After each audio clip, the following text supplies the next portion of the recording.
क्या कर महिलाओं के सुरक्षा नहीं है, सुरक्षित नहीं। वर्तमान व्यवस्था में महिलाओं की सुरक्षा हो ही नहीं सकती। सनातन संस्कृति में ही वह बल और वेग है जिससे मातृशक्ति की रक्षा हो सकती है।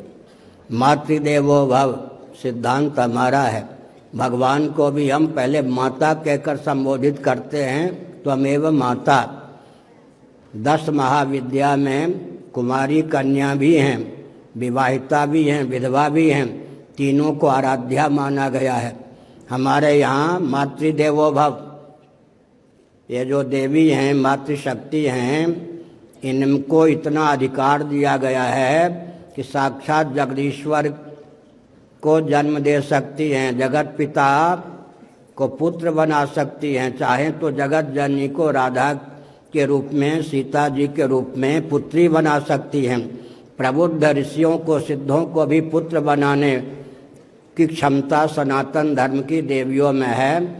ऐसी स्थिति में केवल अर्थ और काम की पिटारी के रूप में जब मातृशक्ति को देखा गया, समाचार पत्रों के माध्यम से, सिनेमा के माध्यम से, हर प्रकार से इनके अंग प्रत्यंग के वो आकर्षक बनाकर इनके प्रति जैसे आग के प्रति पतंगे टूट पड़ते हैं, मनुष्यों की भावना उत्तेजित की गई। आधुनिक व्यवस्था की देन है। हमारे यहाँ तो पहले विचार कीजिए, 2 उदाहरण देता हूँ। आर्षभ प्रणीत हमारे यहाँ 2 इतिहास हैं। एक वाल्मीकि महर्षि ब्रह्मर्षि के द्वारा प्रणीत वाल्मीकि रामायण, उसमें एक विश्व युद्ध का वर्णन किसके कारण है जी? अयोनिजा भूमिजा भगवती सीता के शील पर प्रहार करने का, कटाक्ष करने का प्रयास किया रावण ने।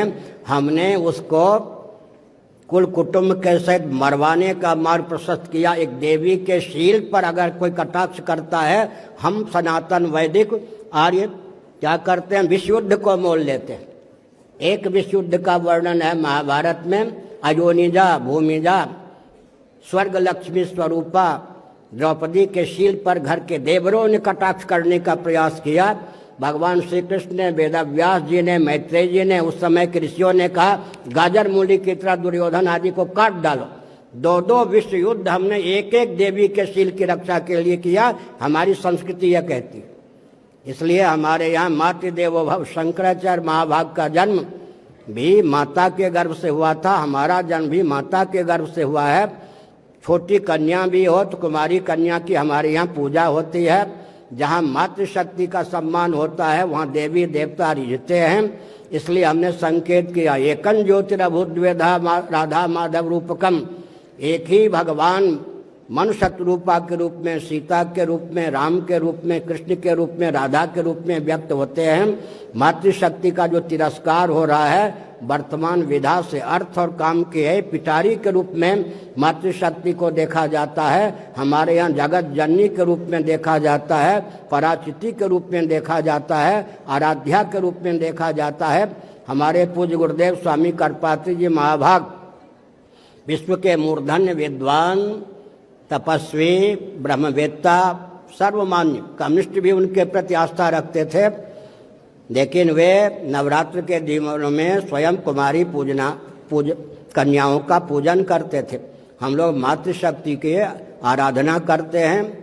इसलिए हमने संकेत किया कि माताओं के शील की रक्षा के लिए सनातन संस्कृति के अनुरूप व्यक्ति और परिवार की संरचना अपेक्षित है। हमारे यहाँ तो देवियों का पूरा सम्मान, 2 विश्व युद्ध हमने एक एक देवी के शील पर केवल कटाक्ष करने वालों को दंड देने के लिए मोल लिया है। बाल सिंचित नहीं होंगे तब तक मैं बाल नहीं गूंथूंगी।